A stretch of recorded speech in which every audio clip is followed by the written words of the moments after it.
આપ જોઈ રહ્યા છો સ્પાર્ક ટુડે ન્યૂઝ। આમ આદમી પાર્ટીની બોટાદમાં મિશન વિસ્તાર કાર્યક્રમ હેઠળ મહત્વપૂર્ણની બેઠક યોજાઈ છે।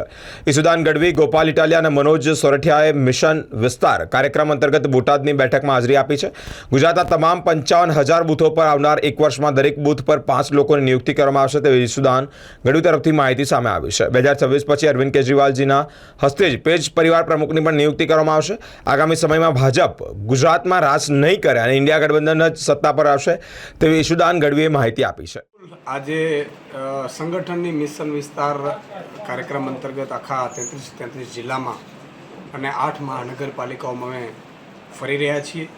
આગામી સમયમાં આવનારી સ્થાનિક સ્વરાજ્યની ચૂંટણીઓ, એમાં લોકોની પડતી સમસ્યાઓ, લોકોની સમસ્યાઓ કાર્યકર્તાઓ કઈ રીતે ઉઠાવે, કાર્યકર્તાઓને કઈ રીતે લોકોની વચ્ચે રહેવું, સંગઠનમાં જ્યાં જગ્યાઓ ક્યાં ખાલી છે, કામમાં જે અમુક કાર્યકર્તાઓ નિષ્ક્રિય હોય તો એને સક્રિય કરવા અથવા તો એમની જગ્યાએ નવા લાવવા, સંગઠનને સતત વધારે વિસ્તાર કરી અને તમામ જે તાલુકા, જિલ્લા, ગામ અને નગરપાલિકાની ટીમો બને એ માટે આજે બોટાદમાં પણ મિટિંગ કરી છે પદાધિકારીઓ સાથે।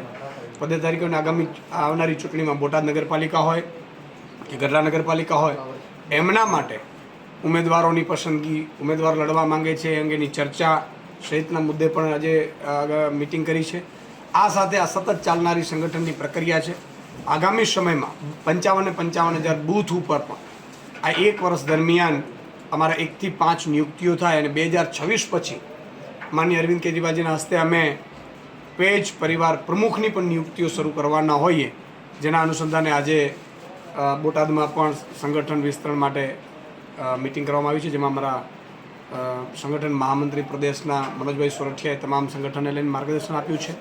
આગામી સમયમાં ભાજપ હવે ગુજરાતમાં રાજ નહીં કરે, સ્વાભાવિક છે ઇન્ડિયા ગઠબંધન જ હશે અને એટલા માટે કાર્યકર્તાઓને મેં પણ અમારા સંગઠન મંત્રી, જિલ્લા પ્રમુખ સહિત ટીમ પણ લોકોને એક્ટિવ થઈ અને મજબૂત લોકોની સમસ્યા ઉઠાવવા માટે અમારા પદાધિકારીઓને અમે પ્રેરણા આપી છે।